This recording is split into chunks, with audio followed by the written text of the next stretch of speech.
Today is November 14, 2017. I'm here with our mental health specialist, Ms.U. Ms.U, how are you doing today? Good, thank you. So, Ms.U, I'm trying to get two questions answered Okay. for my program at Gardner Webb, and appreciate your help. Sure, anytime. So, at Bronze Academy, we have a large number of students who have mental health needs.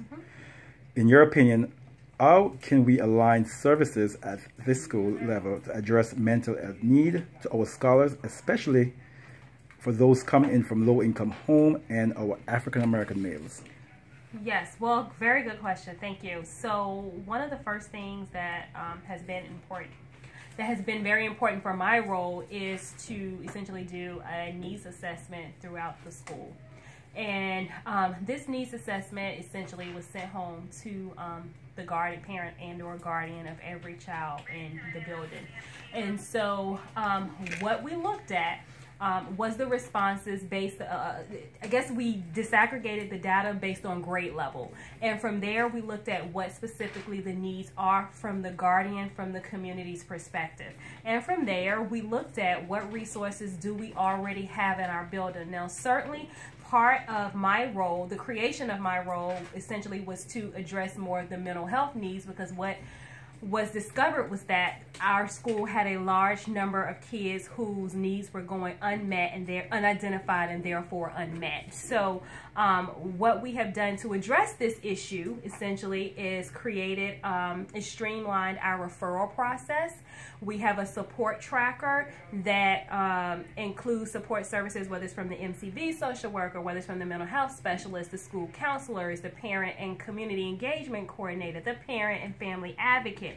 So we already have all the services that we need to meet all of the needs of our kids, our black males, all of them, our Hispanic population. Fortunately, we also have right now a bilingual secretary, which also helps to meet the needs of our Hispanic population. And we have just become much more sensitive to the needs. For example, when we're sending out critical information for our English-speaking families, we're making sure that we have a Spanish version for those families to make sure that those kids, the needs of those families are being met as well.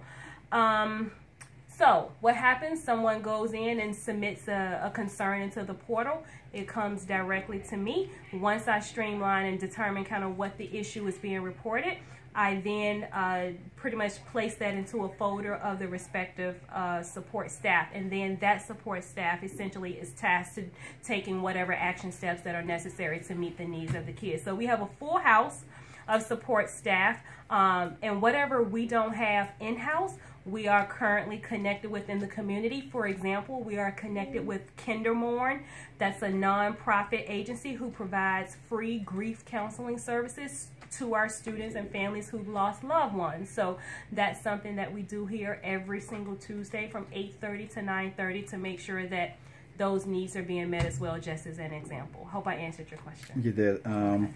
So my other question will be, do you feel like we have adequate support at Bronze to do this, or what other resources do you feel we need? I do feel like we have adequate resources. I think the one thing, the one area that is an area for growth for us would be increasing our parental involvement. You know, some parents are disconnected for a number of reasons. It could be work, it could be a transportation issue, it could be a housing or crisis issue. So we're just working really hard to increase parental involvement. And more often than not, what that looks like is myself along with other support staff spending an increasing amount of time in the community. So what does that community time look like? As a prime example, yesterday we visited the home of one of our middle schoolers. We went there with the intention not to stay more than 10 minutes. It ended up turning into a 45-minute visit, but from that we got some very, very valuable information. We got a deeper insight into what that family was going through or is going through, how that is affecting the learning ability of the children here in the school. And so I would say that definitely had an impact, because today the mom popped up at the school during her child's lunchtime, and during that interaction she also was able to partner with the child's teachers as well. So I would say that we have adequate support staff and that we are leveraging all of our support staff to the best of our ability. It's just that an area for growth for us would be increasing parental involvement.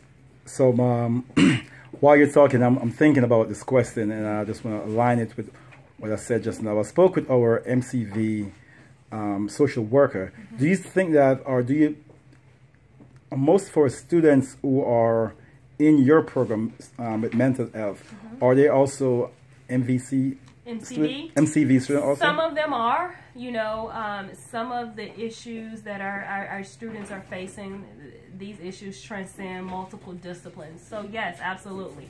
I do have kids that I work with from a mental health standpoint who are in a housing crisis, so they will fall under Ms. Hawkins' caseload. But I would say that the majority of my caseload focuses on kids who are going through or are actively in the multi-tiered system of support, better known as MTSS. And the goal is to basically bridge the gap. So if we know that a child has interventions in place, whether they are academic or social or even behavioral, we want to make sure that there aren't any unidentified and unmet mental health needs. And just to kind of further that a little bit, recently I read some research about a decent percentage, I think it was about 30 to 33% of kids with mental health illnesses have a history of pervasive hunger. So from there, that kind of led me to reach out to the Assistance League of Charlotte as well as the Second Harvest Food Bank. So we are now partnering with them. We actively have the backpack program within our school. So every week we are prepared to give out 100 red backpacks full of food. So our goal essentially is just to help every family, every child remove whatever barrier that exists to academic success. That's our goal. Well, thank you so much, Ms.U. I think you're an asset to our school. Our kids seems to interact well with you, and you seem to be loving on them. So I really appreciate you being here at our school and loving our kids and providing them the support that they truly need. Thank you. Thanks.